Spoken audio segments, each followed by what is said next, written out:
Fearscape Media Network, exploring the unknown, one podcast at a time.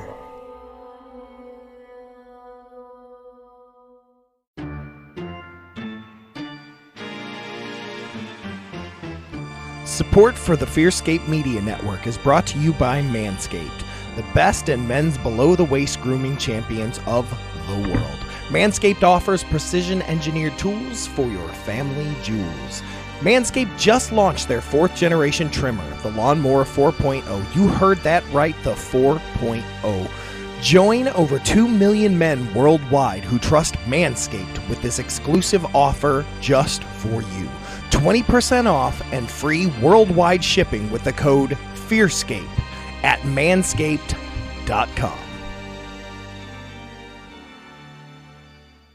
Ghosts in the Attics, Bodies in the Basements may contain graphic, violent, vulgar, or explicit content not suitable for all listeners. Listener discretion is advised.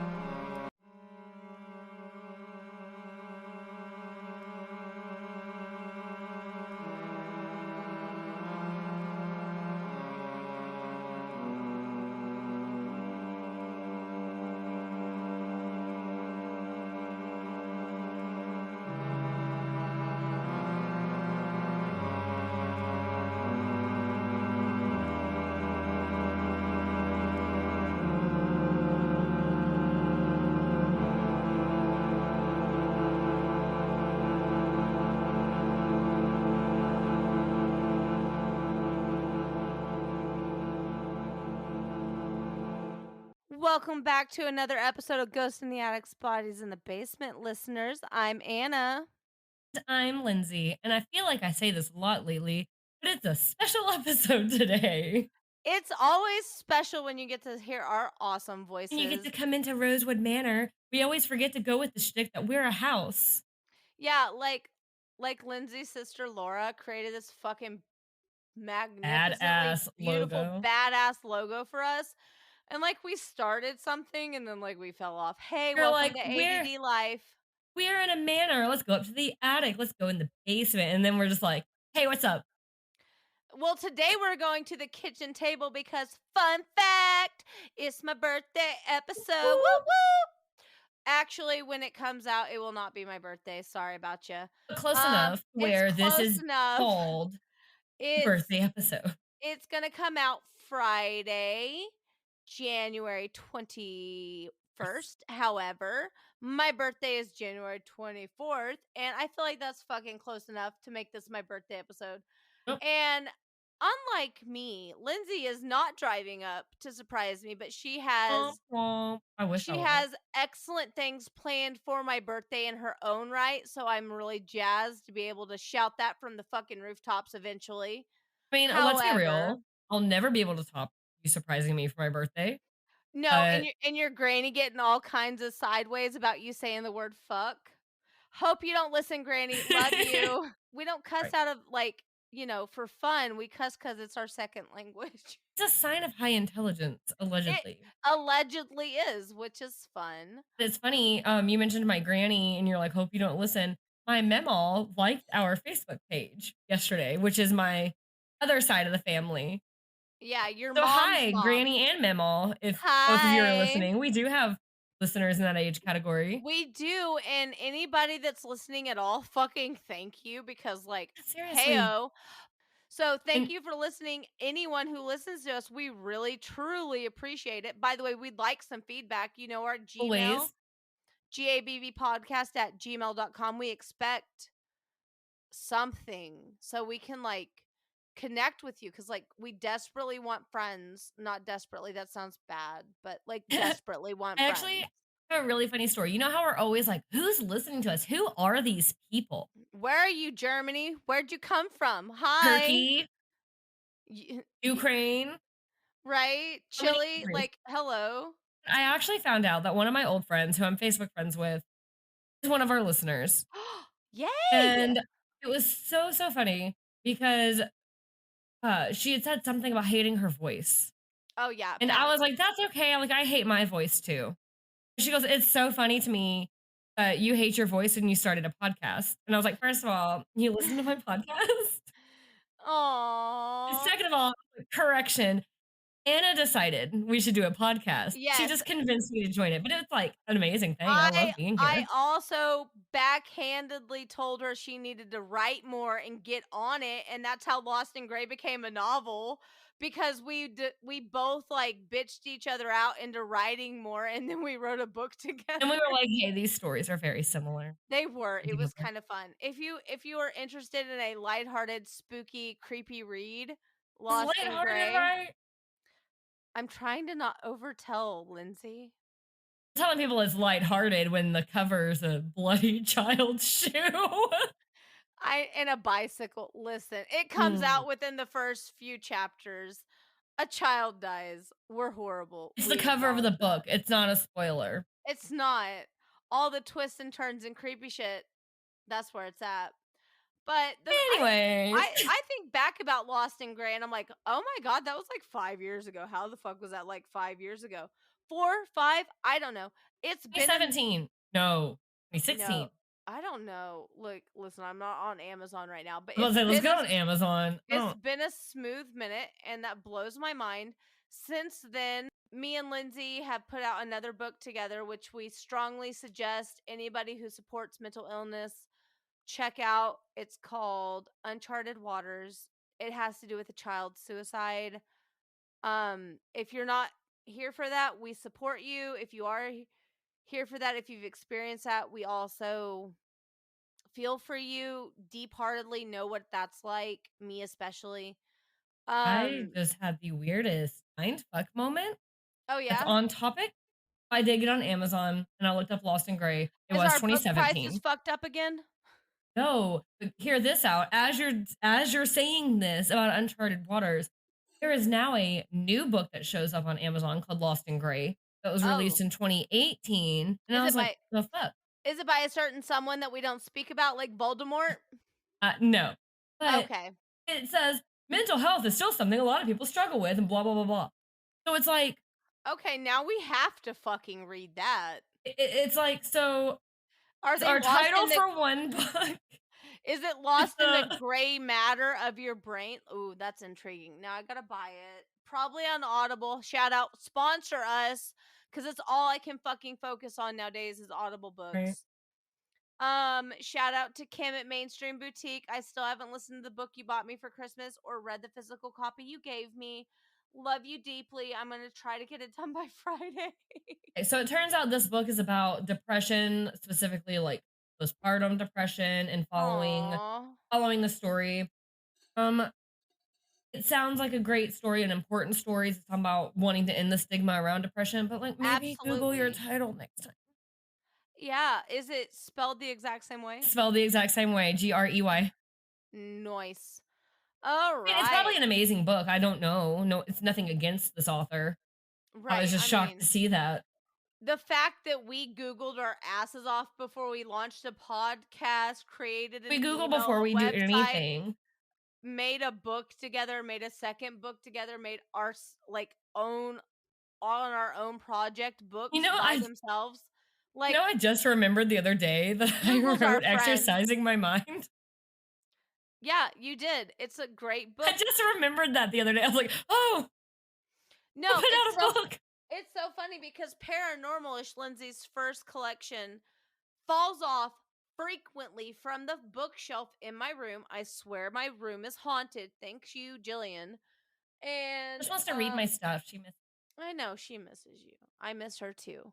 But like, it knocks that one specific book into the floor about 8 times a week, and I'm fucking over it. Ugh. Knock your shit off, Bill. Right. I know you can hear me. My closet light flickers, and we changed the bulbs. And guess what? It never did this prior to her passing with the lights like strobing like you're at a nightclub. It does it all the time now. We changed the bulbs. Same thing. We went from LED to regular bulbs. Same thing. I don't give a fuck. It's not the wiring. It's my kid. I mean, we're a paranormal podcast, so if anybody doesn't believe that, what are you even doing here? Oh, maybe it's for the true crime.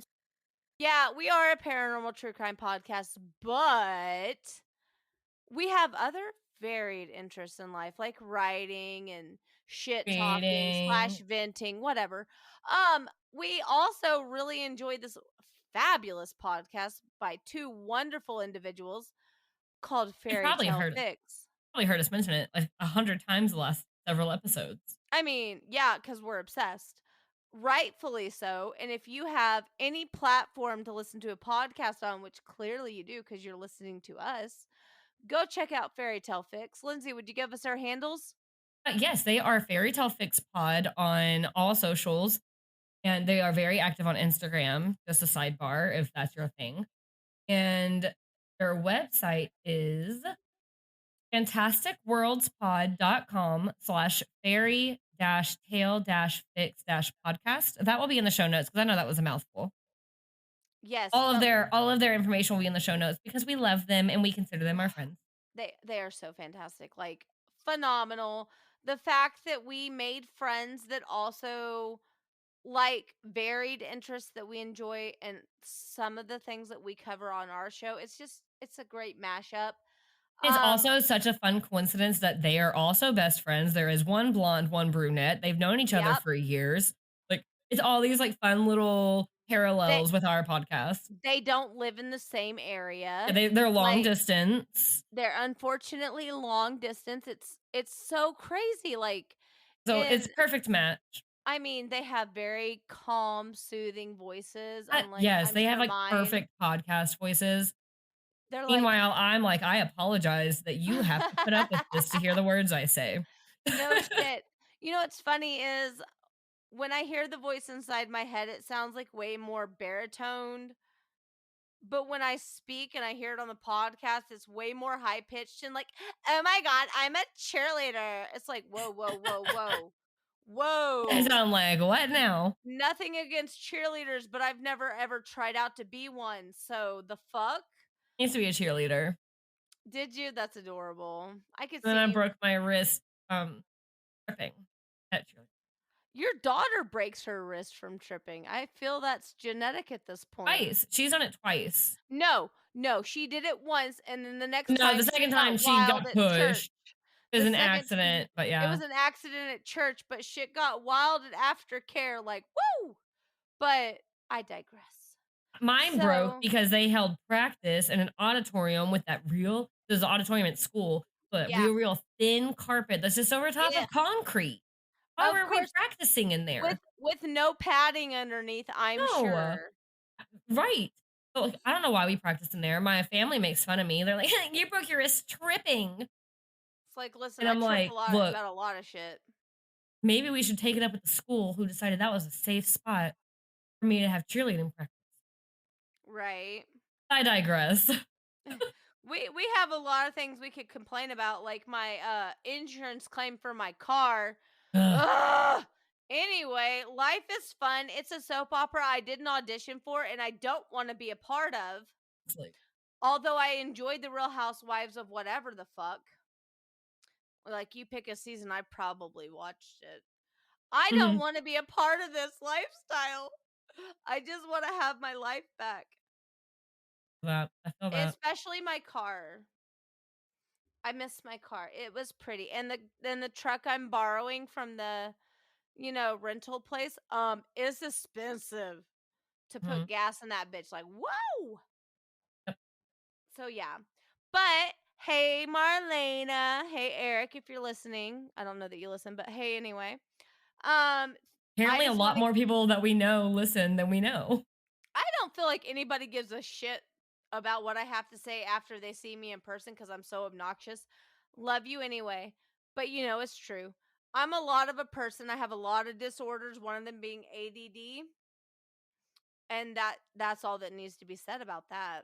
Like, speaking of ADD, you know that we're a podcast. We are a podcast.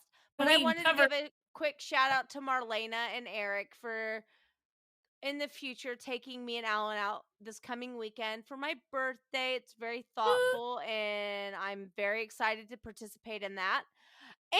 And on my actual birthday, me and Marlena are going to Pawhuska, Oklahoma to go see the Pioneer Women's Business. And I'm super fucking excited. I'm so excited. Like, I know I have plans on that day. I'm trying. But Fun fact, part of your plans or my plans is gonna be like in a car on Zoom. So I've made it aware to Marlena that like I have shit going on, but like it shouldn't take very long. But it's also very important announcement to be made yes, we'll very, get to very that soon. later. But it's a tidbit that you can just look forward to because it's so fucking exciting for so many reasons. But beyond that, we are going to the Pioneer Women's Mercantile or Mercantile? I always thought it was Mercantile. mercantile. I don't fucking know. Oklahoma people like to pronounce shit stupid. Have you ever listened to me talk, people? By beyond that, then we're gonna go to her restaurant and try not to spend our entire paychecks and come home. Sounds fun. Yeah, so I'm really excited about that. So thank you to Marlena and Eric for being such great friends. And actually, fun fact, random, this is mine and Marlena's 20-year anniversary of being friends. Come Wow. come June, maybe July, whenever the youth rodeo comes into town, that's like when we first met. Okay, so what are the chances that you're all That 20 and it's our 10? and it's our 10. Yeah, Around the exactly. same month and everything. Yep, it's quite amazing how I meet excellent people. Oh, and shout out to Miss Kristen because we have been friends for, according to Facebook, 4 years, but it feels like a lifetime.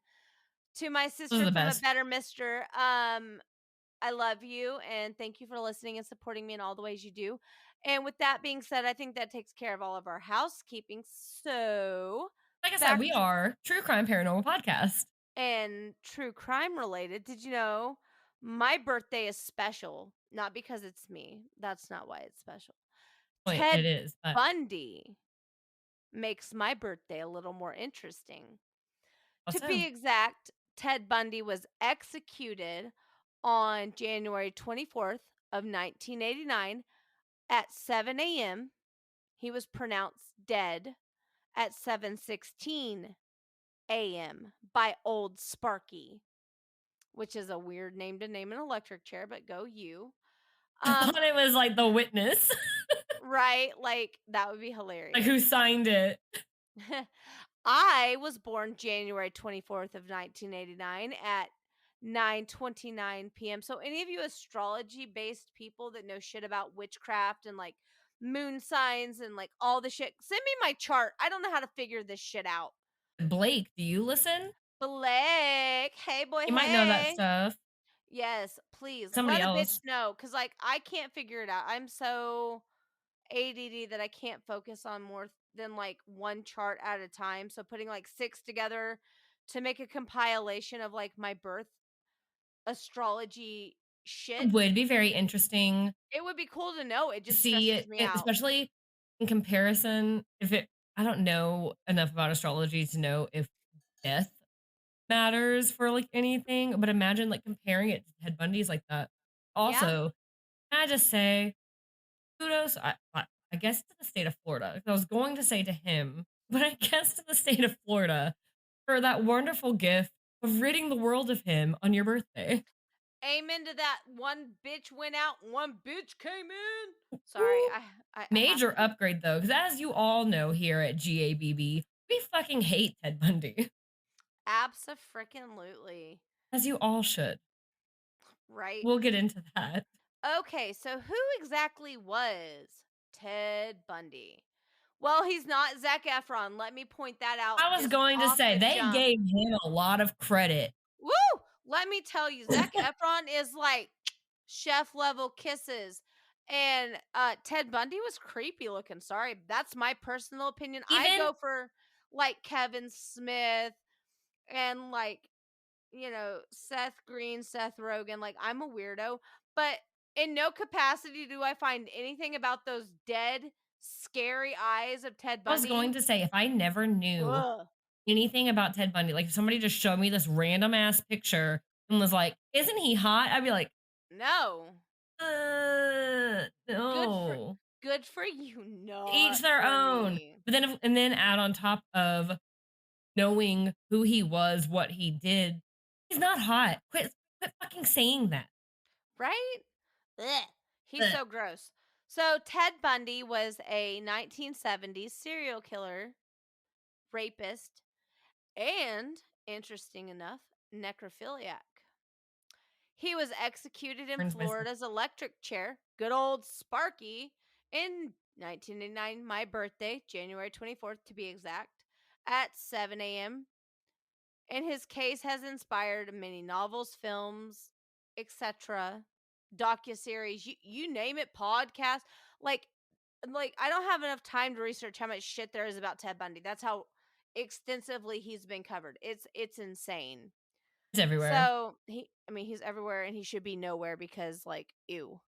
But yeah, we're We'll get still into that. talking about him. But like, the only reason is because it's like it's coincidental that it was on my birthday. So Exactly, yeah.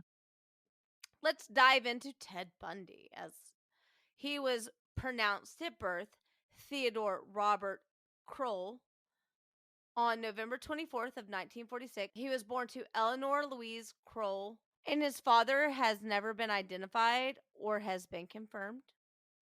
By some accounts, his birth certificate was assigned paternity to a salesman of the Air Force, an Air Force veteran to be exact, named Lloyd Marshall, although according to others, the father is listed as unknown. His mother claimed she had been seduced by a war veteran. That sounds so fucking romantic, but so creepy at the same time. Family members expressed suspicion that Bundy may have been fathered by her own father, Samuel Crowell. Oh. But, very important, no evidence has ever been cited to support this alleged claim. Okay. It's just another a rumor, tidbit, rumor, creepy ooey that makes you maybe like, an attempt to get the weirdos who sensationalize and romanticize him to be like, no. Oh, poor Ted. No, not poor Ted. Fuck Ted. That's what the episode should be called, is Fuck Ted. I have so many episode ideas. We'll see what we land on. Our meeting is called Ted Bundy is gross. Yes. Our notes are called Ted Bundy is not hot. And like, it's everywhere. Ted Bundy is unfortunately everywhere. For the first 3 years of his life, Ted lived in Philadelphia, home of his maternal grandparents. And they raised him as their son to avoid the social stigmatism that accompanied birth outside of wedlock. For God's sake, how dare your parents not be married? For shame. I hate that. I hate when people call children bastards. Like, it's like a whole thing. I don't like it. It's icky, it's gross, it's tacky. Stop it. I digress. Family, friends, and even young Ted were told that his grandparents were his actual mother and father, and his older sister, his mother, was just that, his sister.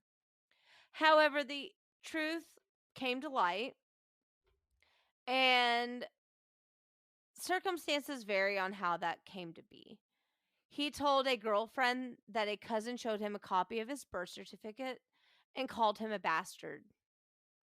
Which is horrible. The only time I'll probably feel sorry for Ted Bundy. He told his biographer, Stephen McLeod, probably pronouncing that wrong, and Hugh Ainsworth, that he found the certificate himself. Biographer and true crime writer Anne Rule. Anybody heard of her? No, not at all. Right. I'm joking. She knew Ted personally and believed that he did not find out until 1969 when he located the original birth certificate in Vermont. Now, Ted expressed a lifelong resentment towards his mother for never telling him about his real father and for leaving him to discover his true paternity and heritage all by himself. I mean, I get that, but it's a leading lot, to but murder. it's not okay. So this makes you sound like you should feel bad for the dude. You shouldn't. I'm just saying you shouldn't. A lot of backgrounds of killers sound like that because they did have horrible childhood stuff.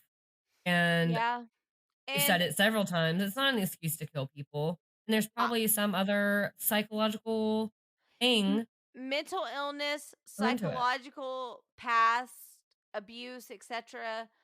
is no excuse to be a dick, by the way.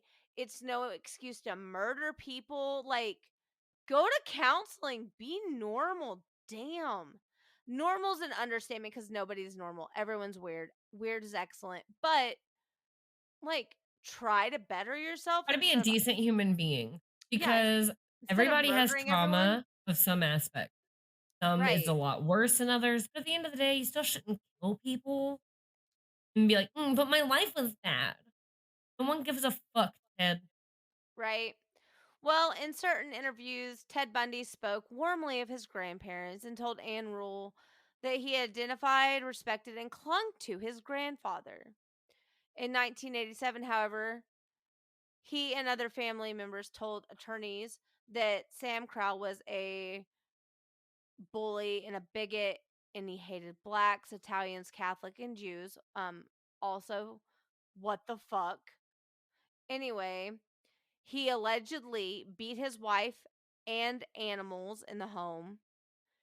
He swung neighbors' cats allegedly by their tails. And he once threw Luis's younger sister Julia down a flight of stairs for overstepping. Overstepping what, motherfucker? Calm down. God. Ugh. I don't You all understand can't see my people. face right now, No, it's so but it's a little disturbed. ugh. It's so awful. He sometimes spoke aloud to unseen presences, which sounds paranormal to me, but I don't know. We're schizophrenic. Right? And he once flew into a violent rage when questions of Ted's paternity. Um, Ted described his grandmother as timid, obedient, and she periodically went under electrotherapy for her depression, which is just Oh shit. horrifying and sad and just fucking atrocious. I feel so bad for that woman and One of them needed electrotherapy. any Doesn't person sound who like her. lobotomies, electrotherapy, like any of that, like early I was gonna say there mental is modern intervention. versions of Oh, electrotherapy that is different. I don't than know what they how used to different go because I'm not an through. expert on it, but I know that it is not the way it was back then. But back then, it was a horrible thing. Yeah, and So, it's just sad when you look back on older cases and you're like, fuck. mhm. Um, she allegedly feared to leave their house towards the end of her life. Bundy occasionally exhibited disturbing behaviors at an early age. Go fucking figure. Yeah, Julia recalled awakening from a nap and found herself surrounded by kitchen knives and a 3-year-old Ted standing by the bed smiling. If that is not nightmare fuel, I don't know what is, Look, people. kids are already terrifying. Yeah, Then you add in this, right. The but shit they say is just scary as it is. adding kitchen Um, knives surrounding you. like you go to sleep, you wake up surrounded by knives. The fuck. With And a then there's just a 3-year-old staring at you. like eerily smiling like a black-eyed kid. Mm. um Anyhow, the descriptions of Ted's grandparents have been questioned in more recent investigations. Bundy, as a senior in high school, 1965. In 1950, Louise changed her name to her surname from Crowell to Nelson. And so eventually she, at the urging of multiple family members, left Philadelphia with Ted to live with cousins Alan and Jane Scott in Tacoma, Washington. Now, in 1951, his mother met Johnny Bundy. I can't pronounce his other option name, so there's that. He was a hospital cook, and she met him at an adult singles night at the First Methodist Church. They later married that year, and John or Johnny Bundy he adopted Ted, which is really sweet. Johnny and Louise conceived 4 children of their own, although Johnny tried to include his adopted son into camping trips and other family activities. Ted remained very distant, and he later complained to a girlfriend that Johnny wasn't his real father and wasn't very bright and didn't make very much money. Okay, Oh, asshole. How much money do sounds you like make as he a tried. teenager? Yeah, it sounds like it was a grown ass man that took somebody else's responsibilities and made them his own, loved you as his own, tried his very best, and you're still shitting on this guy. Good for you, We'll never Ted. know what happened behind closed doors, but based off the Absolutely not. description, Ted varied his recollections of living in Tacoma over the years. He described roaming his neighborhoods, picking through trash barrels in search of pictures of naked women. Ew, yuck. But I get that, like, curiosity of a teenager going through a very influx it's of more you hormones. knowing what we know now about him. It's just ooey because of how he turned out. Exactly. I don't ick anyone's ooze. I just think Ted's gross. He told Paulie Nelson that he pursued detective magazine crime novels and true crime documentaries for stories that involve sexual violence, particularly when the stories were illustrated with pictures of dead or maimed bodies. Yeah. So later he told Ann Rule, however, he never read fact detective magazines and shuddered at the thought. Liar. I was about to And that say. and that anyone would. He told someone else he would consume large quantities of alcohol and canvass the community late at night in search of unwrapped windows. I guess unlocked is what that means. I don't know. Like, doesn't have Um a screen. oh, maybe like no curtains so he could see women undressing Oh, or whatever else could be seen. Accounts of his social life varied. He told Michelad and Answorth that he chose to be alone. Oh, I'm sure he did, because who would want to be his fucking friend? In adolescence, because he was unable to understand interpersonal relationships. He claimed he had no natural sense of how to develop friendships. Quote, I didn't know what made people want to be friends. I didn't know what underlaid societal interactions. End quote. that's called being a psychopath. Yeah, exactly. I mean, Literally. yeah. And so his classmates from Woodrow Wilson High School told Ann Rule, however, Ted Bundy was well known and well liked. There was a medium sized fish in a large pond. So he wasn't like the biggest, baddest boy on campus, but he was kind of close to it. Um, he was an athlete. He did downhill skiing. He pursued um a lot of different like athletic shit, like cool for you, Ted. He did it enthusiastically, apparently, using stolen equipment and forging lift tickets for his skiing activities. Cool story, bro.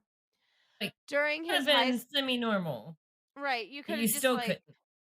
but remember his stepdad or adopted dad was so poor. Like, how could they afford it?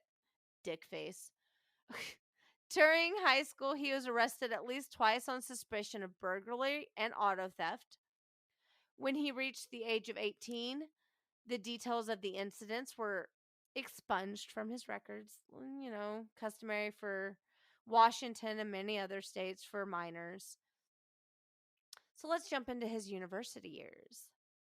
Now, he graduated high school in 1965. He attended the University of Puget Sounds, or UPS, which is hysterical because it's also a postal service. Anyways, for 1 year before transferring to the University of Washington, UW, for him to study Chinese, which is kind of cool. In 67, he became romantically involved with a classmate at UW who is identified by a lot of pseudonyms and a lot of Bundy biographies. Stephanie Brooks, to name one.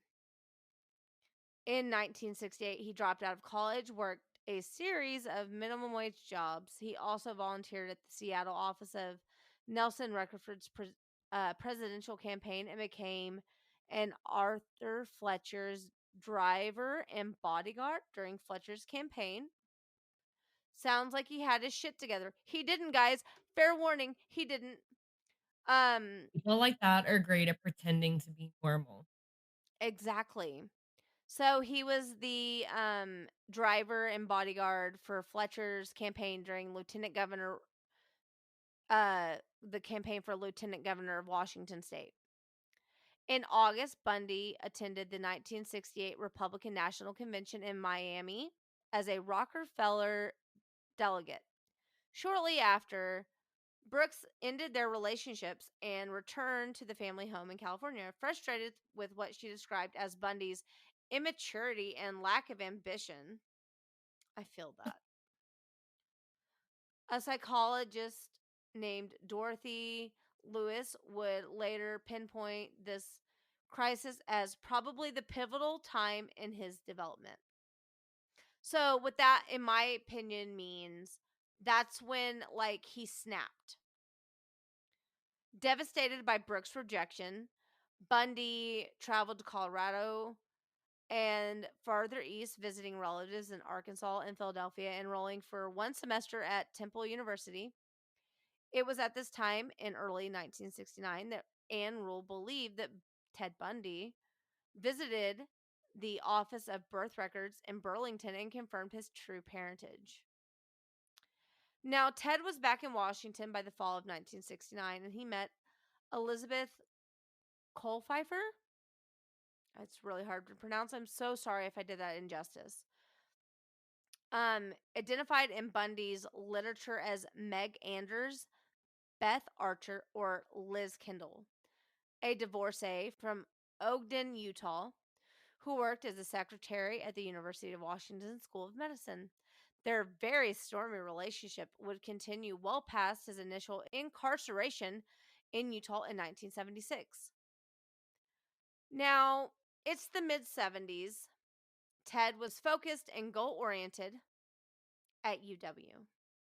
Good for Ted. Now, at this time, he was a psych major. Oh, wow, a crazy person who creates chaos and destruction being a psych major? He was intrigued. He wanted to figure out how the mind works so he could hack Manipulate it? it and manipulate it. Yeah. Ugh. That makes sense. So in 71, he took a job at Seattle's Suicide Hotline Crisis Center. There he met and worked alongside Ann Rule, a former Seattle police officer, an aspiring crime writer who would later write one of the defining Bundy biographies, The Stranger Beside Me. I have that on Audible. Nice. I actually need to listen to it. I've only listened to like the first chapter or so. Whenever I got it, ended up going on. I got distracted, never finished it. ADD for the win. Anne saw nothing disturbing about Ted's personality at the time. She described him as kind and empathetic. After graduating from UW in 72, he joined Governor Daniel J. Evans' re-election campaign, posing as a colleague student, and he shadows Evans' opponent, former Governor Albert Rossellini, and recorded his stump speeches, and he analyzed things for Evans' team, and Evans appointed Ted Bundy as Seattle's crime prevention adversary committee. That's funny. To me anyways, probably not to anyone else. After Evans was reelected, Bundy was hired as an assistant to Ross Davis's chair. He was Ross Davis's chairman of the Washington State Republican Party. Davis thought well of Ted and described him as smart, aggressive, and a believer in the system. Now, in 1973, despite mediocrity in the LSAT scores, Bundy was accepted into law school of UPS and the University of Utah. The strength of letters of recommendations from Evans, Davis, and several UW psychology professors was astounding. He had so many letters of recommendation, like good for Ted. He's a con artist, but whatever. Oh, charming. So charming, so handsome. Meh. During a trip to California on a Republican Party business trip in the summer of 1973, Ted rekindled a relationship with Brooks. She marveled at the transformation of Ted into a serious, dedicated professional, seeming on the cusp of significant legal and political career. He continued to date. He continued to date Kelfer as well. Sorry if I butchered that name. I really do mean to try. Neither woman was aware of the other's existence. Makes sense. In the fall of 73, Ted matriculated at USPS Law School and continued courting Brooks, who flew to Seattle several times to stay with him. They even once talked about marriage, to the point of introducing Davis as his fiance. Oh. Now we're at January of 74. He abruptly broke off all contact with her. Her phone calls and letters went unread. Finally reaching him by phone a month later, man, he ghosted the shit out of her. She demanded to know why Bundy had alienated her and ended their relationship without explanation. Valid. In a flat, calm, probably creepy voice, he replied, "Stephanie, I have no idea what you mean," and then hung up. And she never heard from him Gaslighting again. motherfucker. Right? He later explained, "I just wanted to prove myself that I could have married her." What an asshole. Anyhow, Stephanie's so much better without him. Mm-hmm. I bet Dodged a bullet, girl. I bet she realized she dodged a major bullet later on down the line. In retrospect, Brooks said that he deliberately planned their entire courtship and rejection in advance as vengeance for the breakup that she initiated in 1968. What a dick. Move the fuck on. Right? But some people just don't know how. Yeah. Some people don't know how to take accountability and act like fucking adults. And that's like everywhere. That's not just a serial killer. That's not just killers. Yeah, that's universal. That's just like most people. And I have my faults, but when I'm wrong, I will openly admit to it and be like, you know what? I fucked up. I'm sorry. A lot of people can't do that, and that's really sad. Anywho, Ted began skipping classes at law school, of course. And by April, he entirely stopped attending. Just like, meh, I'm done. Yeah. And then the plot thickens. Young women began disappearing in the Pacific Northwest. Now, there is no consensus on where or when Ted began killing women. He has told different stories to different people and refused to divulge the specifics of his earliest crimes, even as he confessed in graphic detail to dozens of the later murders in the days preceding his execution. He told Nelson that he attempted his first kidnapping in 1969 in Ocean City, New Jersey, but did not kill anyone until sometime in 71 in Seattle. This isn't so casually. So casually. He told the psychologist, Art Norman, that he killed 2 women in Atlantic City in 1969 while visiting family in Philadelphia. He hinted but completely refused to elaborate on the homicide.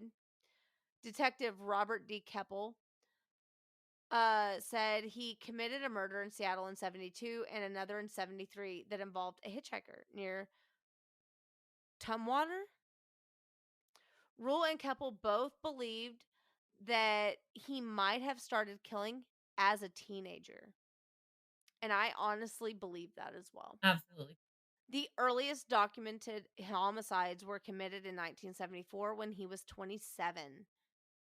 By then, by his own admission, he had mastered the necessary skills. Let me rephrase that.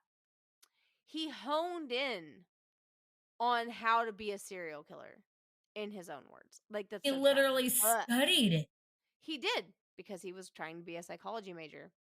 Now, in the era before DNA profiling that left minimal incriminating forensic evidence at crime scenes, shortly after midnight on January 4th of 1974, around the time that he terminated that relationship with Miss Stephanie Brooks, Ted entered the basement apartment of an 18-year-old Karen Sparks residence. Yeah.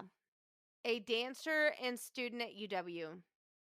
After bludgeoning Sparks senseless with a metal rod from her bed frame, he sexually assaulted her with either the rod or a metal speculum. Pause for vomiting. It's a lot. He caused internal injuries, obviously. She remained unconscious for 10 days but survived. Go, girl. However, she had permanent physical and mental disabilities after the fact. In the early morning hours of February 1st, Ted broke into the basement room of Linda Ann Healy at UW's undergrad, who broadcast morning radio weather reports for the skiers. He beat her unconscious, dressed her in blue jeans and a white blouse and boots, and carried her away. During the first half of 1974, female college students disappeared at a rate at about one per month. That's terrifying. Ah. And it's like, once he, in my opinion, once he started killing, he could not stop. I can see that, especially since he practiced and escalated. honed it and all that. Yeah. He just completely escalated. One a month? That's a lot of murder, people. So on March 12th, Donna Gale Mason, a 19-year-old student of the Evergreen State College in Olympia, 60 miles southwest of Seattle, left her home to attend a jazz concert on campus, but she never arrived. On April 17th, Suzanne Rancourt disappeared while on her way to the dorm after an evening's advisors meeting at Central Washington State College in Ellenburg, 110 miles southeast of Seattle. Two female Central Washington State students later came forward to report encounters, one on the night of Rancourt's disappearing and the other 3 nights earlier. A man wearing an arm sling, asking for help, carrying a load of books to his brown or tan Volkswagen Beetle. Have I always pictured it? Look. I always thought it was yellow too, but I think it's just like shitty photography, if that makes sense. Okay. Or like, even just where our brains go when we think classic Beetle. Yeah. So on May 6th, Roberta Parks left her dorm in Oregon State University at Cornelius, 260 miles south of Seattle, to have coffee with some friends at the Memorial Union. But she never arrived.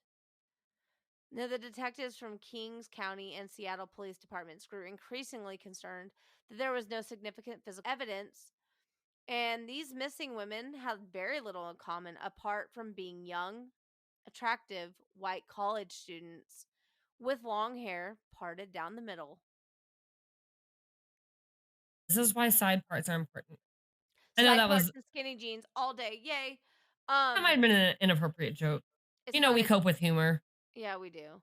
Now on June 1st, Brenda Ball, she was 22. She disappeared after leaving the Flame Tavern near Seattle Tacoma International Airport. She was last seen in the parking lot talking to a brown-haired man with his arm in a sling. Sound familiar? In the early hours of June 11th, a UW student, Georgiman Hawkins, vanished while walking down a brightly lit alley between her boyfriend's dorm and her sorority house. Bright lit day. Disappeared. The next morning, 3 Seattle homicide detectives and a crime analyst combined combed the entire alleyway on their hands and knees, but they found nothing. Bundy later told Campbell that he lured Hawkins into his car and knocked her unconscious with a crowbar. After handcuffing her, he drove her to, I apologize in advance, Issaquah, a suburb 20 miles east of Seattle, where he strangled her and spent the entire night with her body. He told Campbell that he returned to UW to the alleyway the morning after in the midst of a major crime scene investigation, and he gathered Hawkins' earrings and one of her shoes where he had left them in the adjoining parking lot and just completely departed unobserved. Quote, "It was a feat so brazen," wrote Campbell. Quote, "It is astonishing. Police even today said," end quote. He said he revised Hawkins' corpse on 3 occasions. And after Hawkins' disappearance was publicized, witnesses came forward, reported seeing a man in an alley behind the nearby dormitory, and he was on crutches with a leg cast and was struggling to carry a briefcase. One woman recalled that the man asked her to help him carry his case to his car, a light brown Volkswagen Beetle. During this period, Ted was working in Olympia as an assistant director to the Seattle Crime Prevention Advisory Commission, where he wrote a pamphlet for women on rape prevention. Kind of thing's pretty typical with killers. Like, I want to be close to see if they're being figured out. It's so sickening, though. Very much so. He later worked for the Department of Emergency Services, a state government agency involved in the search for the missing women. As a DES employee, he met and dated Carol Ann Bone, a twice divorced mother of 2 who 6 years later would play a very important role in the final phases of Ted Bundy's life. In 1968, the Volkswagen Beetle in question that we've been talking about, which he committed most of his crimes in, now at display at the National Museum of Crime and Punishment, reports that 6 missing women and the Sparks brutal beating appeared prominently in the newspaper and on television throughout Washington and Oregon. Fear spread among the population. Hitchhiking was advised to not be done by young women, and it dropped sharply. Pressure mounted on law enforcement agencies, but the lack of physical evidence severely hampered their investigation. Like, it just hindered them. Police could not provide reporters with much more than little information that they had available to them for fear of compromising the investigation. Further, similarities between victims were noted. The disappearances all took place at night, usually near ongoing construction work within a week of midterms or finals, and all of the victims were wearing slacks or blue jeans. At most crime scenes, there were sightings of a man wearing a cast or a sling, and he was driving a brown or tan Volkswagen Beetle. The Pacific Northwest murders accumulated on July 14th with broad daylight abductions of 2 women from a crowded beach at Lake Samaras Park, or State Park in Issaquah. 5 female witnesses described an attractive young man wearing white tennis outfit with his left arm in a sling, speaking with a light accent, perhaps Canadian or British. He introduced himself as Ted. What a dumbass, by the way. He asked People like that think they're the smartest person in the room. I know. It's so gross. He asked for their help unloading a sailboat from his tan or bronze-colored Volkswagen Beetle. 4 refused. 1 accompanied him as far as his car. When she saw that there was no sailboat, she fled. For Additional her. witnesses, yeah, right, saw him approach Janice Ann Ott, 23, a probation caseworker for the King County Juvenile Court, with a sailboat story and watched her leave the bench in his company. About 4 hours later, Denise Mary Nailswood, a 19-year-old woman, was studying to become a computer programmer, left a picnic to go to the restroom. She never returned. Bundy told Stephen McLeod and William Hagmeyer that Ott was still alive when he returned with Naslold, and that he forced one to watch as he murdered the other. But he later denied it in an interview with Lewis on the eve of his execution. Now, the King County Police, finally armed with a detailed description of their suspect, his car, etc., posted flyers throughout Seattle. A composition sketch was printed in the regional newspaper and broadcast on local television.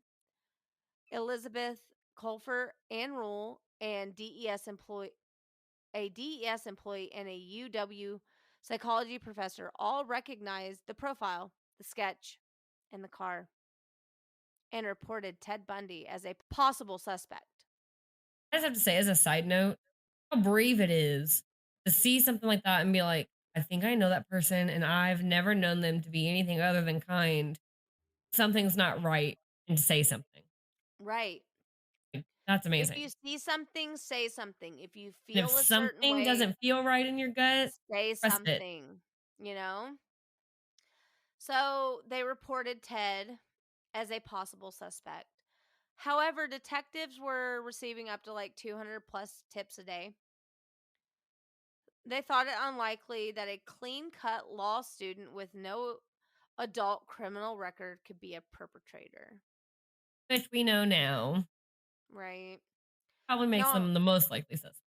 on September 6th, 2 hunters stumbled across the skeletal remains of Ott and Naslid near a service road in Issaquah, 2 miles east of Lake Samashi State Park. I am so sorry.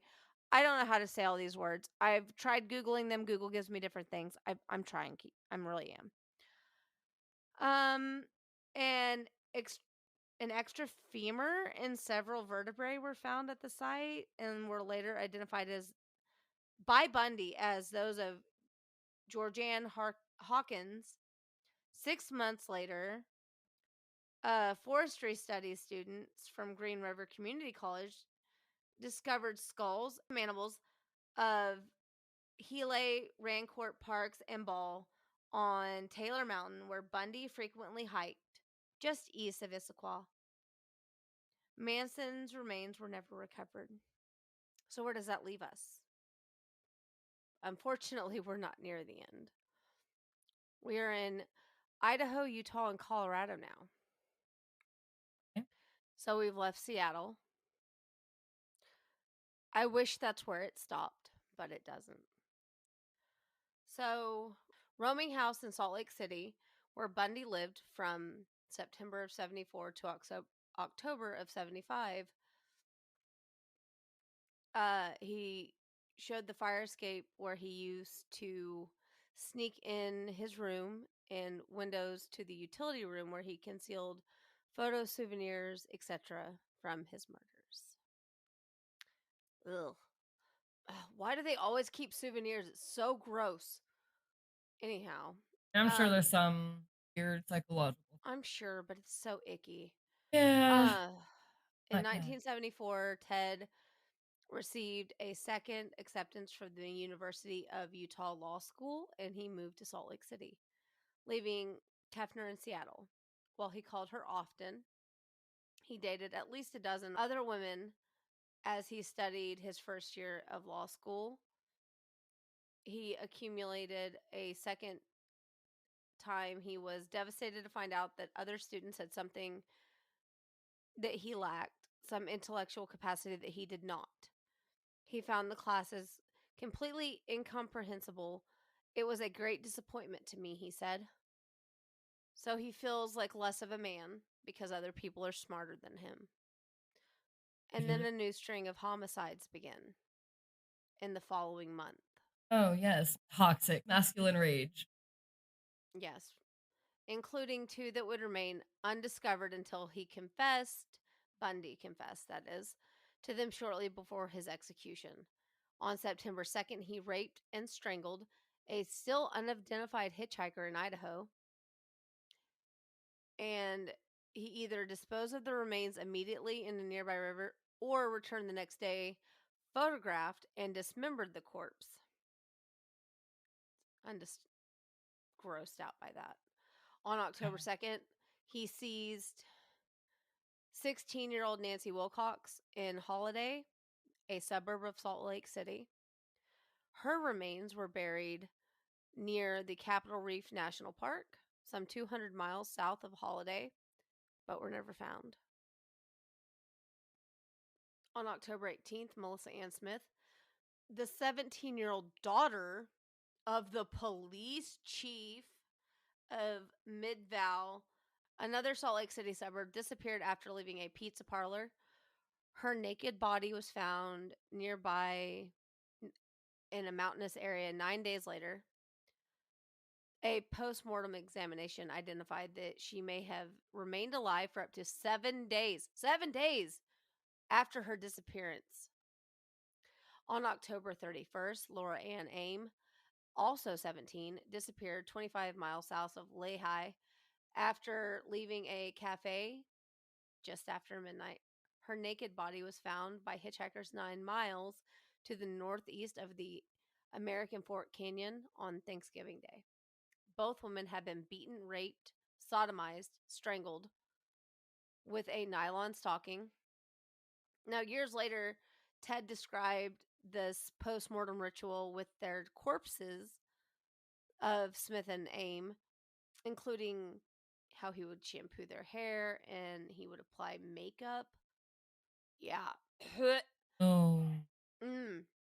In the late afternoon of November 8th, Ted Bundy approached 18-year-old telephone operator Carol Duranch at Fashion Palace Mall in Murray, less than a mile from the Midval restaurant where Melissa Smith was last seen.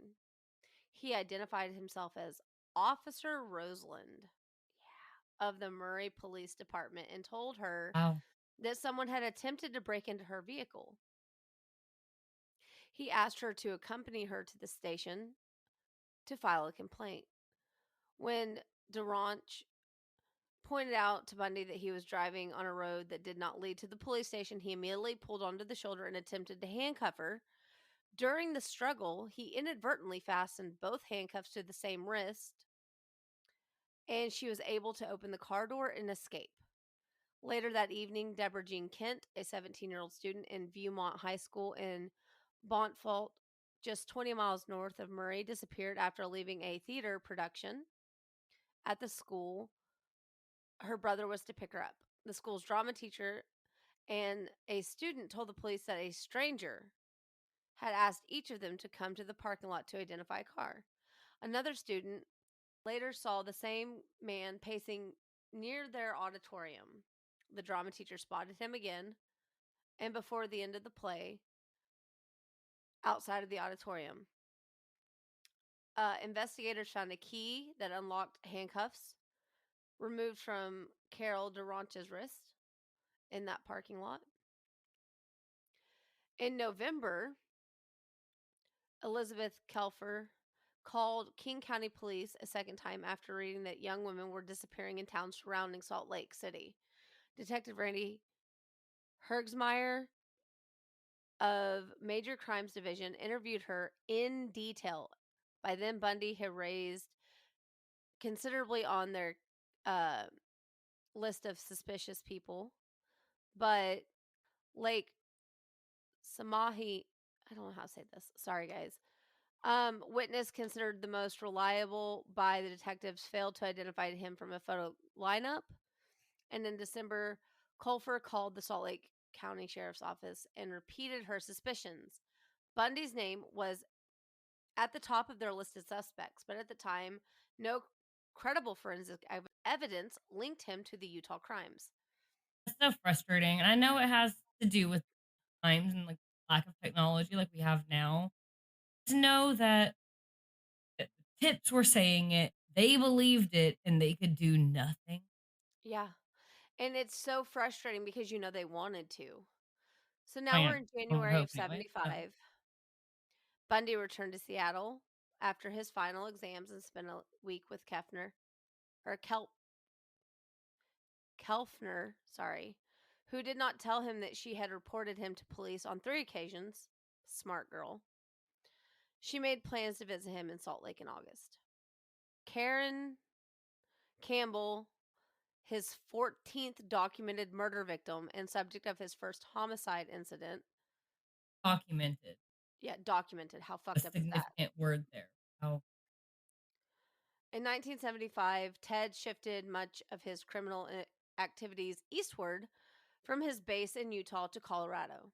Now, on January 12th, a 23-year-old registered nurse named Carolyn Elaine Campbell disappeared while walking down a well-lit hallway between the elevator and her room at the Wildwood Inn, now Wildwood Lodge, in Snowmass Village, 400 miles southeast of Salt Lake City.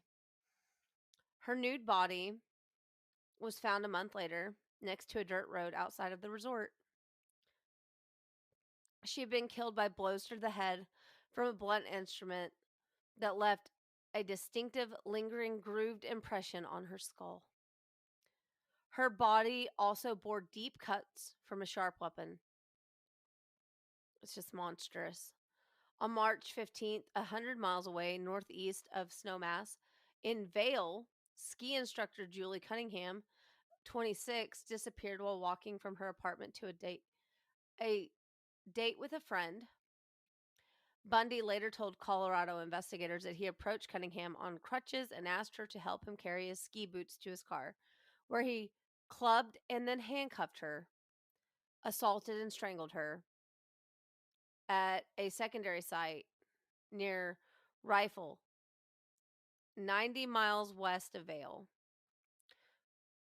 Weeks later, he made the 6-hour drive from Salt Lake City to revisit her remains, which is just so fucking gross.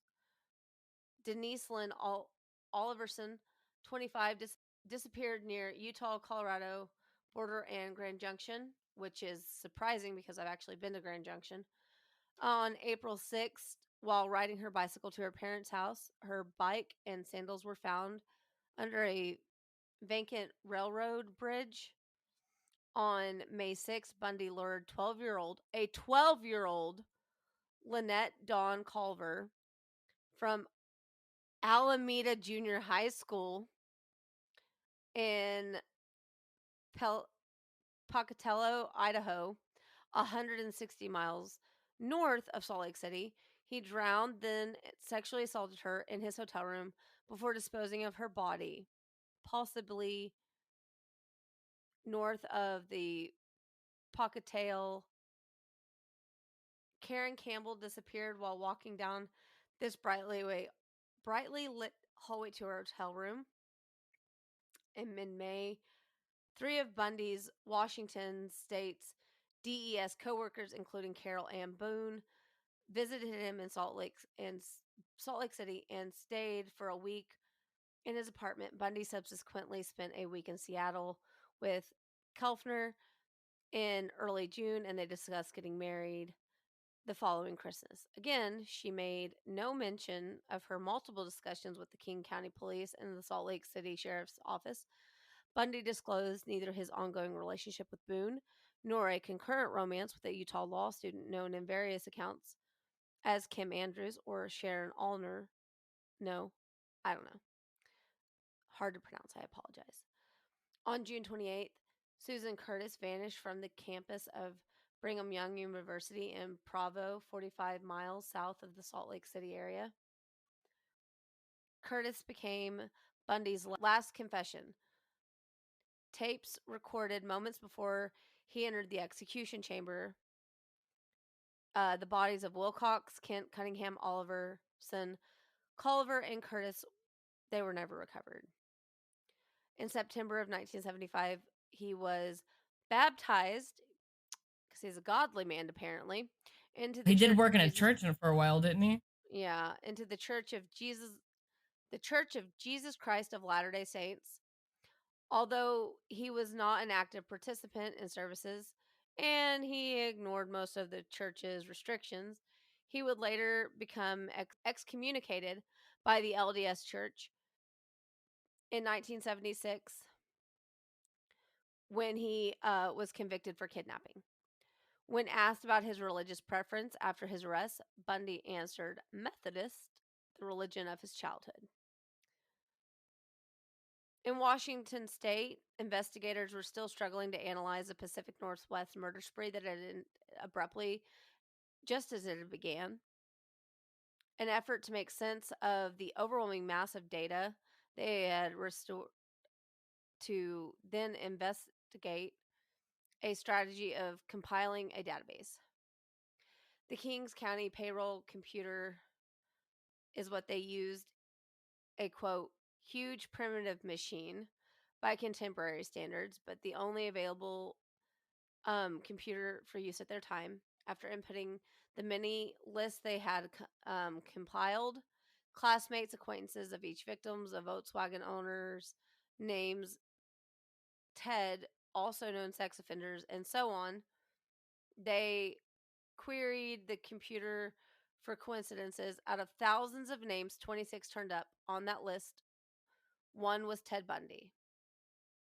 So out of 26 names, Ted Bundy was one of them. And that's just wild considering how archaic it seems those computers were at this age. Detectives also manually compiled a list of the 100 best suspects. Bundy was on that list as well. And he was, quote, literally at the top of the pile of suspects. Of course. Yep. When word came from the Utah area of his arrest, items found in his Volkswagen in 1975. He was arrested by Utah Highway Patrol Officer Bob Hayward in Granger, another Salt Lake City suburb. Hayward observed Bundy cruising in a residential area in the pre-dawn hours, and he was at a speed considered a fleeing high speed after seeing the patrol car. He noticed that the Volkswagen's front passenger seat had been removed and placed on the rear seats, and then he searched the car. He found a ski mask, a second mask fashioned from pantyhose, a crowbar, handcuffs, trash bags, a coil of rope, an ice pick, and other items initially assumed to be burglary tools. Bundy explained that the ski mask was for skiing, and then he found the handcuffs in a dumpster. And literally why he started skiing all the time was to have an excuse to have a ski mask? Probably. And, the rest were just household items. Obvious. However, the detective, Jerry Thompson, remembered a similar suspect and car description from the November 1974 Durant kidnapping and Bundy's name from Kefner's December 1974 phone call. In search of Bundy's apartment, the police found a guide to Colorado ski resorts with check marks by the Whalewood Inn, a brochure that advertised the Viewmont High School play in Bountiful, and where Deborah Kent had disappeared. The police did not have sufficient evidence to detain him. However, he was released on his own recognizance. I hate it when they do that. He later said that searchers missed a hidden collection of Polaroids that he had of his victims, which he destroyed after he was released. Salt Lake City police Bundy on a 24-hour surveillance, and Thompson flew to Seattle with 2 other detectives to interview Keffler, who told them that in the years prior to his move to Utah, she had discovered objects that she couldn't understand in her home and in Bundy's apartment. These items included crutches, bags of plaster of Paris that he I was gonna admitted ask where he got the casts. that he stole from a medical supply house, Wow. and a meat cleaver that was never used for cooking. Other objects included surgical gloves, a oriental knife in a wooden case that he kept in his glove box, a sack of women's clothing. He was in a lot of debt, and she suspected that he had stolen almost everything of significant value he possessed. When she confronted him over a new TV and stereo that he had, he warned her, quote, "If you tell anyone, I'll break your fucking neck." Wow. Yeah. She said Bundy became very upset whenever she considered cutting her hair, which was long and parted down the middle. And I bet it was brown too, huh? Probably. Wouldn't surprise me none. When she would sometimes awake in the middle of the night, she would find him under the bed covers with a flashlight examining her body. Oh. Ugh. He kept a lug wrench taped halfway up the hand in the trunk of his car, another Volkswagen Beetle, which he often borrowed for protection. Makes no sense. The detectives confirmed that Bundy had not been with Kelfner on any of the nights during the Pacific Northwest victims' vanishings, nor the day Ott or Noslud were abducted. Shortly thereafter, Kelfler was interviewed by Seattle homicide detective Kathy McChesney and learned of the existence of Stephanie Brooks and her brief engagement to Bundy around Christmas of 73. In 75, Ted Bundy had a mug shot. In September, Bundy sold his Volkswagen Beetle to a Midville teenager. Utah police impounded it, and the FBI technicians dismantled and searched it. They found hairs matching samples obtained from Carol Campbell's body. Later, they also identified strands microscopically from Melissa Smith, Carol Durant, the FBI lab specialist Robert Neal concluded that the presence of hair strands in one car matching 3 different victims who had never met one another to be a coincidence of mind-boggling rarity.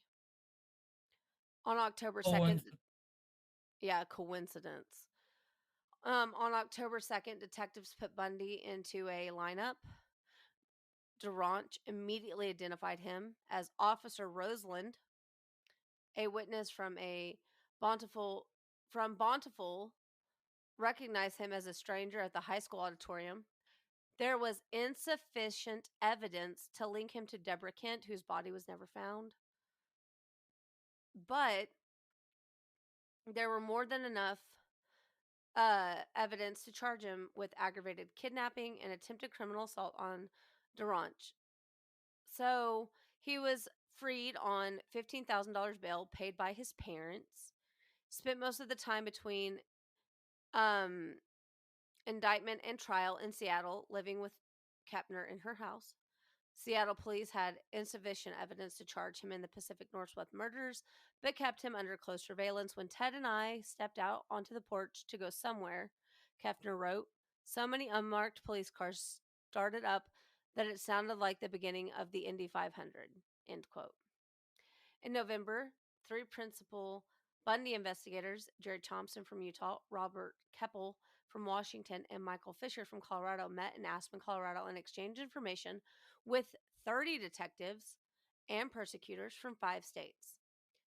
Now, the officials left the meeting, later known as the Aspen Summit, convinced that Bundy was, in fact, the murderer they sought after. They agreed that he had more hard evidence against him than would ever be needed to be charged for any of the murders. In February of 1976, Bundy stood trial for the DeRanch kidnapping on the advice of his attorney, John O'Connell. Bundy waived his right to a jury due to the negative public surroundings of the case. A 4-day bench trial, a weekend of deliberation. Judge Stuart Hansen Jr. found him guilty of kidnapping and assault. In June, he was sentenced to 15 years in the Utah State Prison. In October, he was found hiding in bushes in the prison yard carrying an escape kit, roadmap, airline schedules, and a social security card, and spent several weeks in solitary confinement. Later that month, in Colorado, authorities charged him with Carolyn Campbell's murder. After a period of resistance, he waived extradition proceedings and was transferred to Aspen in January of 77. So this motherfucker is ballsy enough to do all this shit, but then we get into the escapes. Yeah, you heard me. He escaped. Pitkin Again, County people Courthouse. like that think they're smarter than everybody else. Kinda he was, though, which is what's fucking terrifying. Because he outsmarted so many people, it's ridiculous. Outsmarted or just manipulated? Both, but it's still like it's impressive in a scary way. Right. Get that? Pitkin County Courthouse, where Bundy jumped from the second window of from the left in the second story to escape. So on June 7th of 1977, he was transported 40 miles from the Garfield County Jail in Glenwood Springs to Pitkin County Courthouse in Aspen for a preliminary hearing. And he elected to serve as his own attorney because he's so fucking cocky. And as such, he was excused by the judge from wearing handcuffs or shackles on his legs. During recess, he asked to visit the courthouse's law library to research his case. While shielded from his guard's view behind a bookcase, he opened a window, jumped to the ground from the second-story window, injuring his right ankle as he landed. I mean, good. I'm glad he got hurt. After shedding an hour later of clothing, he walked through Aspen's roadblocks that were being set up to the outskirts of town. Then he hitchhiked southward onto Aspen Mountain. Near the summit, he broke into a hunting cabin and stole food, clothing, and a rifle. The following day, he left the cabin, continued south towards Crested Butte, which I've also been to.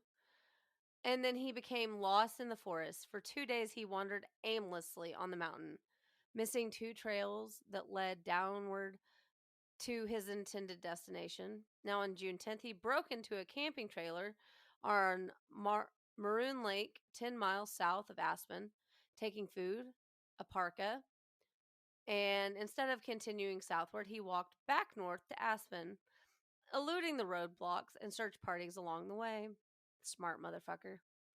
3 days later, he stole a car at the edge of Aspen's golf course. Cold and sleep deprived, and in a constant pain from his sprained ankle. Poor Ted. He drove back to Aspen, where 2 police officers noticed his car weaving in and out of the lane and pulled him over. He had been a fugitive for 6 days.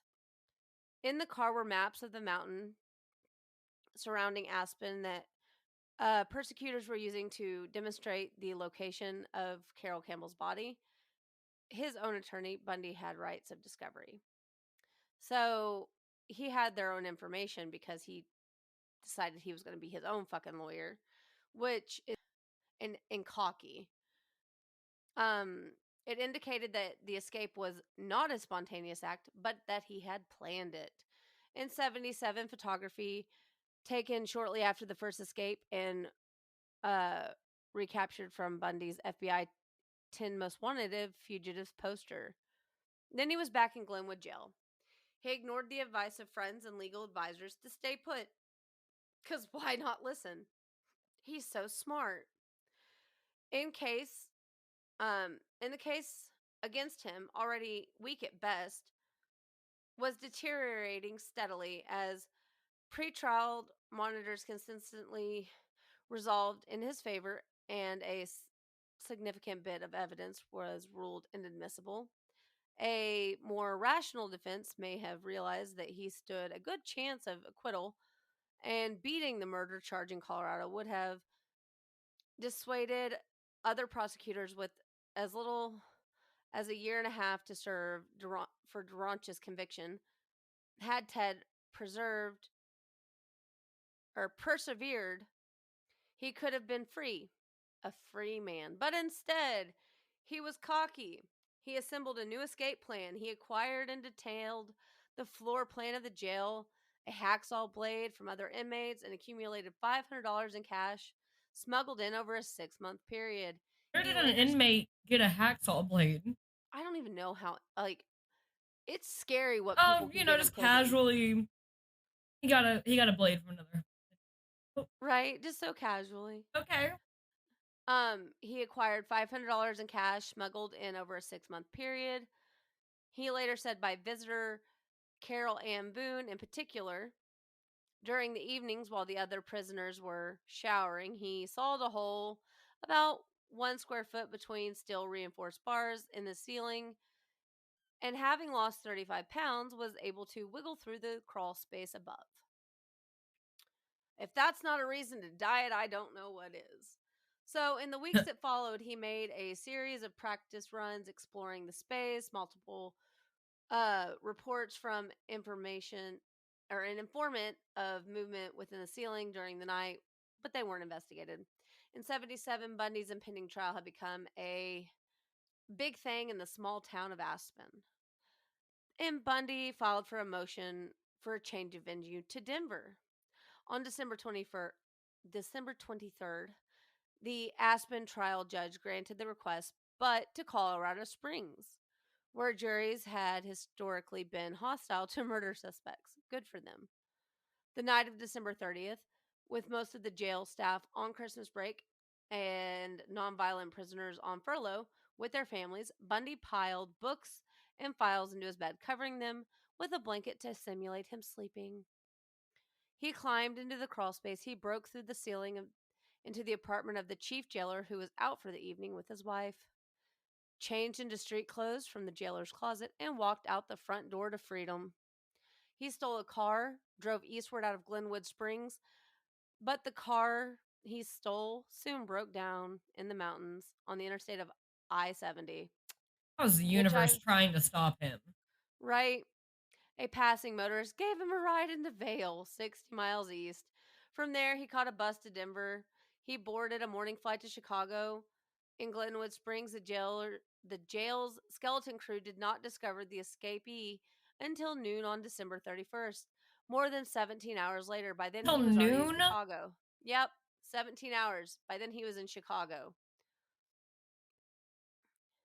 Yep. So then, from Chicago, Bundy traveled by train to Ann Arbor, Michigan, where he was present in a local tavern on January 2nd. 5 days later, he stole a car and drove to Atlanta. He boarded a bus, went to Tallahassee. The morning of January 8th, he stayed for one night in the Holiday Inn before he rented a room under an alias, Chris Hagen, at a boarding house near the Florida State University, FSU. And he said that he initially resorted to find legitimate employment and refrain from further criminal activity, knowing he would probably remain a free man, undetected in Florida, unidentified, as long as he did not attract the attention of the police. This is Florida. Right, it's Florida. But his loan job application, and it was at a construction site, had to be abandoned when he was asked to produce identification.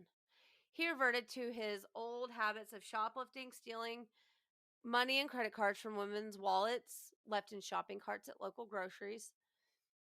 In the early hours of January 15th of 78, 1 week after his arrival in Tallahassee, he entered FSU's Chi Omega sorority house through a rear door with a faulty locking mechanism. About 2:45 a.m., he bludgeoned Margaret Bowman, 21, with a piece of oak wood firewood as she slept. Then he garnered her with a nylon stocking. He entered the bedroom of 20-year-old Lisa Levy and beat her unconscious, strangled her, tore one of her nipples, bit deeply into her left buttocks, and sexually assaulted her with a hair mist bottle. In the adjoining room, he attacked Kathy Kleiner, breaking her jaw and deeply lacerating her shoulder, and Karen Chandler, who suffered a concussion, broken jaw, loss of teeth, and a crushed finger. Chandler and Kleiner survived the attack. Kleiner attributed her survival to automobile headlights illuminating the interior room and frightening away the attacker, aka Ted Bundy. Bundy escaped, but not before being seen by sorority sister Nita Neary, who came through the back door and saw Bundy as he was exiting the sorority house. Tallahassee detectives determined that the 4 attacks took place in a total of less than 15 minutes within earshot of 30 witnesses who heard nothing. Well, at this point, he gives no more fucks. He's well practiced. Well, I mean, I could work a regular job, but they want me to produce my identity, so let's just go murder more people. That sounds logical. Reasonable. Bundy broke into a basement apartment 8 blocks away and attacked the FSU student Cheryl Thomas, dislocating her shoulder and fracturing her jaw and skull in 5 places. She was left with permanent deafness, equilibrium damage, and it ended her dance career. On Thomas's bed, police found a semen sample on a pantyhose mask containing 2 hairs similar to Bundy's in class and characteristics. Lisa Livy and Margaret Bowman, 2 of Bundy's victims, on February 8th. Bundy drove 150 miles to Jacksonville in a stolen FSU van, and in the parking lot, he approached a fucking 14-year-old named Leslie Parmenter, the daughter of Jacksonville Police Department Chief of Detectives, identifying himself as Richard Burton Fire Department, but retreated when Paramont's older brother arrived and challenged him. And that afternoon, he backtracked 60 miles to Lake City at Lake City Junior High. Following morning, 12-year-old Kimberly Leach was summoned to her homeroom by a teacher, retrieved and forgotten purse. She never returned to class.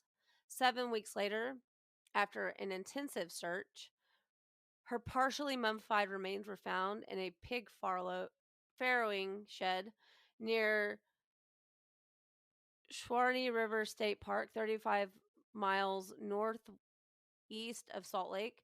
She appeared to have been raped, then killed by lacerations with a knife.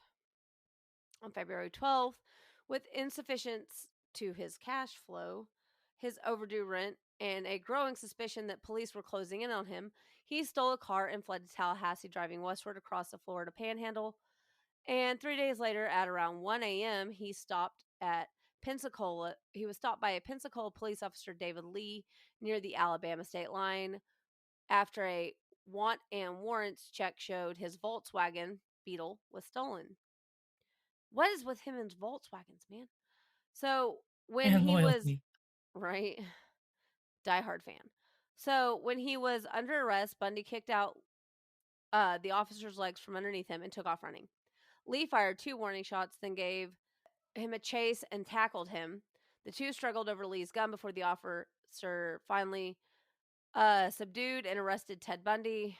The stolen vehicle, they found 3 sets of IDs belonging to 3 females from FSU who were students, 21 stolen credit cards, a stolen television.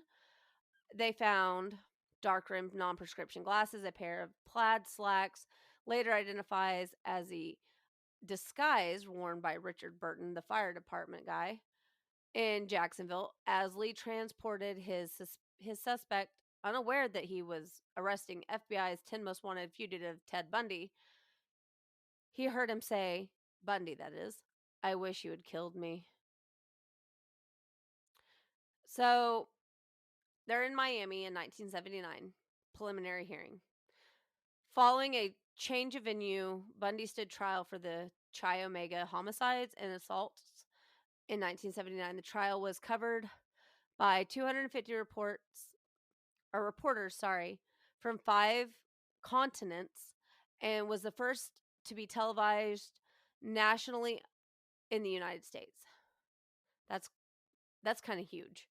Despite the presence of 5 court-appointed attorneys, Bundy again handled much of his own legal defense.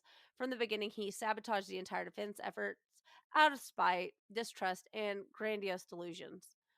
Nelson later wrote, Ted was facing murder charges with a possible death sentence, and all that mattered to him, apparently, was that he was to be in charge.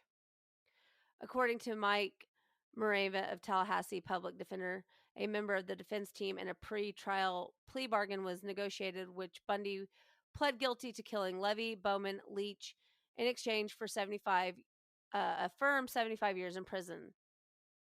Persecutors were, not happy, but it is what it is. And one account, the prospects of losing at a trial were very good. So they weren't happy, but they thought they might lose the case, so it is what it is. Bundy, on the other hand, saw the plea deal not only as a means of avoiding death penalty, but also a tactical move, because he's a dick. He could enter his plea and then wait a few years for the evidence to disintegrate or become lost, and for witnesses to die, move on, retract their testimonies, etc. Once the case against him had deteriorated beyond repair, he then would file a post-conviction motion to set aside the plea and secure an acquittal. At the last minute, however, Bundy refused the deal. Quote, it made him realize he was going to have to stand in front of the whole world and say he was guilty. Minerva said he just couldn't do it. Orthodontist Richard Silverman explained that the bite mark evidence at the Chi Omega trial was a crucial testimony for the sorority member Connie Hastings, who placed Bundy in the vicinity of her house that evening, and Nita Neary, who saw him leaving the sorority house, clutching the oak murder weapon. It says incriminating physical evidence, including impressions of the bite mark wound Bundy had inflicted on Lisa Levy's left buttocks. Forensic orthodontist Richard Sullivan and Lowell Levine matched castings of his teeth, Ted Bundy's teeth, to that of the bite mark. The jury deliberated for less than 7 hours before convicting him on June 24th, 1979, of the Bowman and Levy murders, 3 counts of attempted first-degree murder for the assault on Kleiner, Chandler, and Thomas, and 2 counts of burglary. The trial judge, Edward Cowart, imposed the death sentence for the murder conviction. 6 months later, a trial took place in Orlando for the abductions and murders of Kimberly Leach. Bundy was found guilty once again, and after less than 8 hours of deliberation, due to the principal testimony of an eyewitness who saw him leading Leach from the schoolyard to his stolen van, important material evidence, including fibers and unusual manufacturer error found in the van on Leach's body, were matching fibers from the jacket and Bundy was wearing, and he was arrested. During the penalty phase of the trial, Ted took advantage of the obscure Florida law, providing a marriage declaration in court.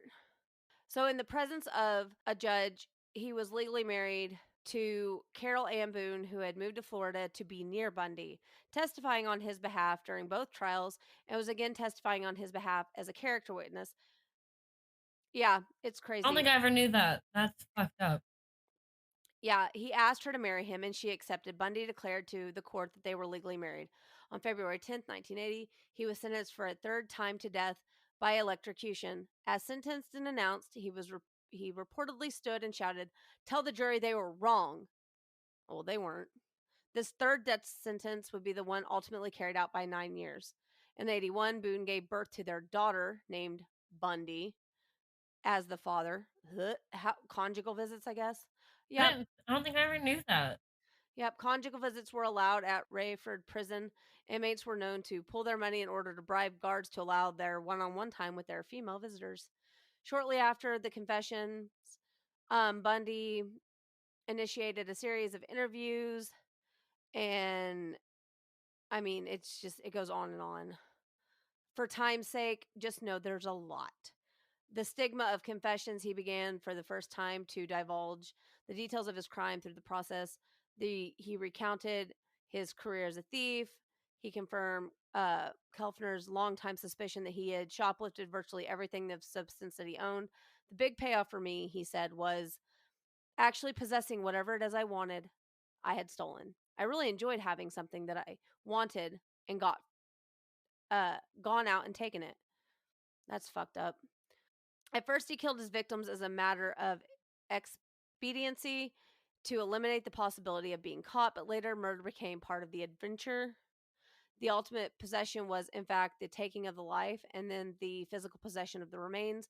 Bundy also confined in Special Agent William Hangmeyer, the FBI Behavioral Analysis Units. He said he was struck by the deep, almost magical satisfaction that Bundy took in murder. He said that after a while, murder is not just a crime of lust or violence, it becomes a passion. There are they are a part of you.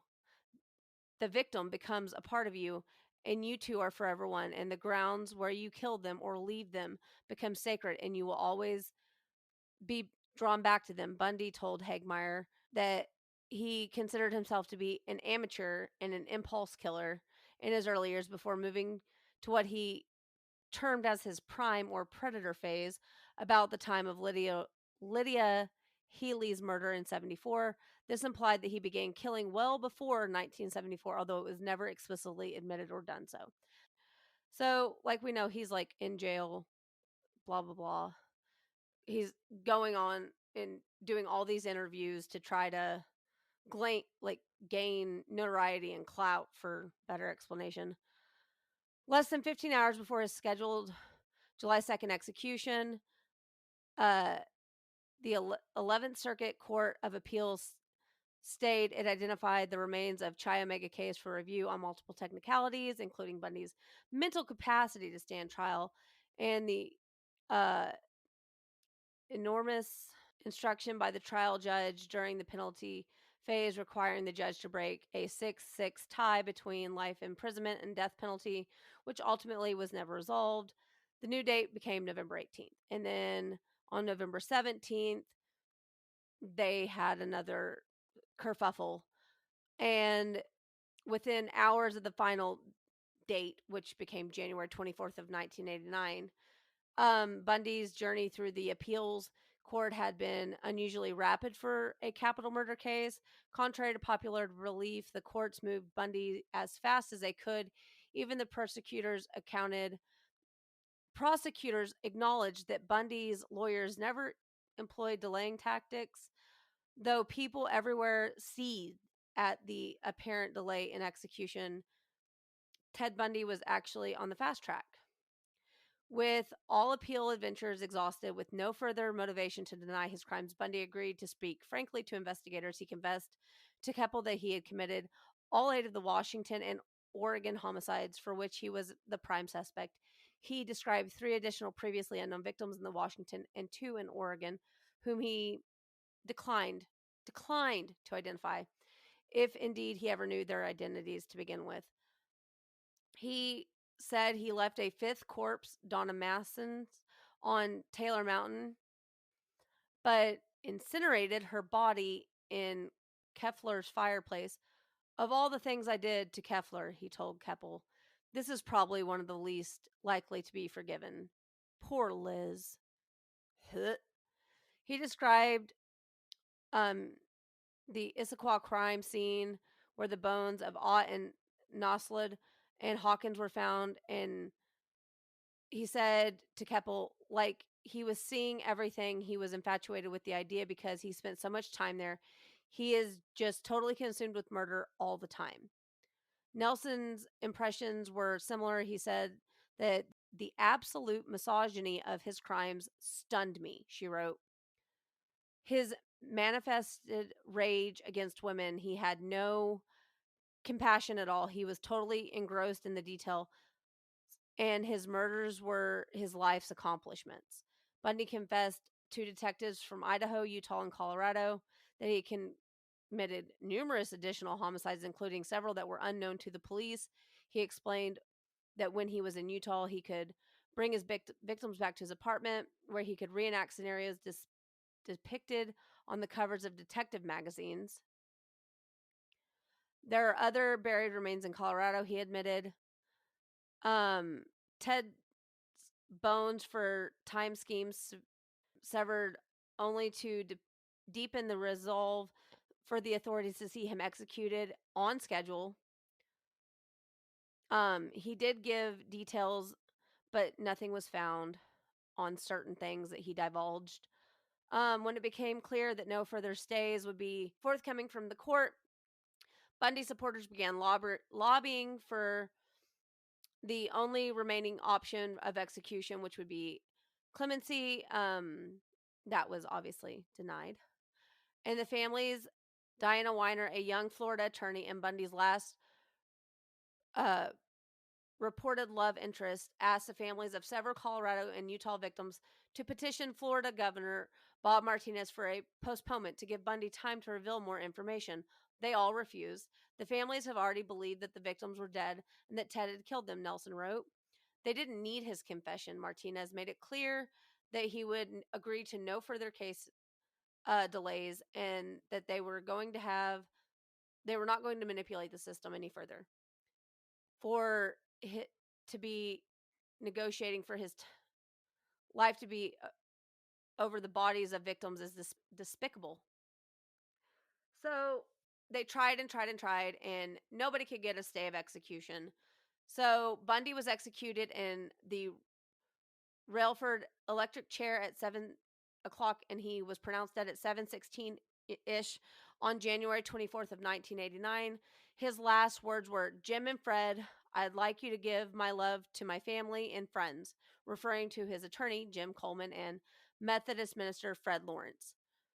Hundreds of revelers sang, danced, and set off fireworks in a pasture across from the prison as his execution was carried out. Then they cheered as a white hearse containing Bundy's corpse departed the prison. He was cremated in Gainesville, and his ashes were scattered at an undisclosed location in the Cascade Range of Washington State in accordance with his will. And that is the awful case of Ted Bundy, ladies and gentlemen. Sorry that was so fucking lengthy, but God, he is a monster. Wait. About 12 hours later, and you were born. And then about 12 hours later, I was born. So there's that. But yeah, so that's how me and Ted Bundy have a weird correlation in life. He was executed a few hours before I was actually born. So there's like I said, the universe decided it needed something to make up for him. Right. I'm just saying, like, I tried to give as much detail as possible, but there are people who do entire series of podcasts, like seasons dedicated to one thing, and that is Ted Bundy. So I feel like I didn't do it justice, and I feel bad for that. I don't think anybody needs to do Ted Bundy justice. I know what you mean. But I know what you mean. I know you mean the topic. Yeah, but for his victims, I feel like I didn't go into enough detail. But I also don't. I mean, there's not enough time to give. God, however many people he murdered, a Right. platform. Like I said, some people do entire podcasts just based around Ted Bundy. I will say, because obviously I'm not covering a separate topic, I will say in regards to his victims, Kathy Kleiner just tweeted the other day. I saw Sarah Turney retweeted it, and she tweeted on the 44th anniversary of the attack of the Chi Omega home that she took a book deal, I can't remember with what publishing house, for a memoir called A Light in the Dark, Surviving More Than Ted Bundy. So that's exciting. Oh, that sounds very interesting. That puts for some her, that's very good light exciting. Put some good light on somebody that he harmed versus his punk ass. Absolutely. Yeah. But yeah, guys, that's the correlation of my birthday and Ted Bundy's execution and our case for this week. And unless Lindsey has something else to add. I don't really have anything else to add. We're about at our time limit. Other than, of course, happy birthday And I will say, one, for our listeners, you're looking out on our social media for something coming out on our next episode. It's going to be big. GABB podcast everywhere. And Absolutely. 2, stick around after the show for a special surprise. And that goes for you too, Anna. Ooh, I'm excited. But yeah, like, I just want to touch one more time. Zac Efron is hot. Ted Bundy is not. Oh, I Zac could go on Efron forever, and one is day I an will. he's an excellent actor, but they picked somebody so fascinatingly gorgeous who happens to be talented to play somebody that is described as being charismatic and charming and sexy. Fuck that. He's not sexy. I don't care how many fucking fangirls he had. Ugh. It's We a whole don't thing. romanticize killers on this show. Exactly. And like one day I am going to do like a whole episode talking about the sensationalism of true crime, the romanticization of it, and ethics in true crime. Absolutely. That's a big topic. But in general, Ted Bundy and every other serial killer and murderer and rapist and any other type of criminal, pieces of shit, period. Oh, and by the way, if you go on the stand and defend somebody that you know is guilty, you're just as horrible as they are. So there's that. Mm-hmm. And on that depressing note, happy birthday to me. And our 1-year anniversary, we have something big planned and we're trying to get it all organized. So stay tuned for St. Patrick's Day. We plan to release something epic for you guys. And our next episode will come out on February 4th, I believe. Mm-hmm. And that's going to be pretty fucking epic too. If you haven't noticed, increase in the epicness lately, it's pretty great. So stay tuned for more wild rides and true crimes and spooky tours of the unknown. And with that, we say, till next time, stay spooky, listeners. Bye. Bye. Hey, this is Stefan. And this is Josh. Co-hosts of Fearscape Paranormal, as well as producers of the Fearscape Media Network. We just wanted to take an opportunity to wish a very, very happy birthday to one of our favorite hosts of all time, Anna from Ghosts in the Attic, Bodies in the Basement. Happy birthday. Happy birthday. Yes. Happy birthday, Anna. We love you guys so much. But since it's your day, we love you the most. Yes. Yeah. Happy birthday from the spookiest dudes you know. And I guess we'll see you on the next year.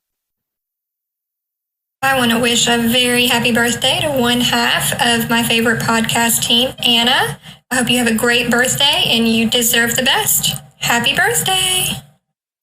Happy birthday, Anna, from Dustin and Kelsey in Texas. Happy birthday, Anna. Very grateful to know you, and even more grateful to count you as one of my bonus daughters. Hope you have a great day. Happy birthday, Anna. I'm so grateful for you and so happy that my sister has you as such a good best friend. My family loves you so much, and you are amazing and beautiful, and I hope you have a great birthday. Happy birthday. Anna, just wanted to tell you, hope you have a great birthday. Happy birthday. What's up, serial killer? Happy birthday. I just want to say happy birthday to my very best friend. Anna, I have known you since we were 15, and you have been there for me ways than one. This past year has been really hard, and you don't deserve any of it. But this year, I hope that we can all start looking up again, starting with your birthday. Misty, in the wide world, I love you so much. You are a great friend and a great person, and I hope that your birthday is full of everything you ever dreamed of. Happy birthday, sister. Love you. Happy birthday, Anna. I'm so impressed with everything you've accomplished the past year, with work, the podcast, writing, just everything. Even with how difficult this year has been, you've been so resilient and strong and amazing. I wish you the best birthday, and just keep being the awesome person that you are. Love you. And I wasn't kidding earlier when I said that I'll never be able to top you surprising me on my birthday last year. You saw me desperately wanting something without the guest list available, and the fact that you drove all the way here and surprised me like that just shows what an amazing, caring person you are. I wish more than anything I could hop in my car this weekend and pay that back to you. Now I'm kind of stuck in my town, so instead I gathered these little clips from some people who care deeply about you. Listeners, our amazing network family, loved ones, all to declare in front of all of our listeners across 41 states in the US and the 20 countries all over the world how much we love you. Last year has been beyond difficult for all of us, and I think everyone who's listened for a while would agree that you have been through more than anyone should. While 2021 was utter shit, good things came out of it, and I truly believe that this podcast was probably one of the best things that could have possibly come out of any year, especially 2021. I know that I joke a lot about how you're the one who wanted a podcast and you talked me into it, but I truly love this podcast and this little community we're growing from it, our network and our listeners and everything, and more importantly, I love that I get to just talk to you. I'm glad to have you as a co-host and my very best friend, soul sister, and extension of myself. I hope you have the happiest of birthdays. You deserve the best. All right, listeners, thanks for sticking around for that special surprise for Anna. Wish her a happy birthday at all of our socials. GABB podcast on everything. And since we forgot to mention in the show, we have a new merch store. The link is in the show notes, so make sure you go check that out. See you next time. Bye. Thank you for listening to Ghosts in the Attics, Bodies in the Basement, a Fearscape Media podcast. Music by Stephen Timperley. Artwork by Laura Ramsey. Find us online at fearscapemedia.com/GABB podcast, or on Instagram, Facebook, and Twitter at GABB podcast, or email us gabbpodcast@gmail.com. Thank you.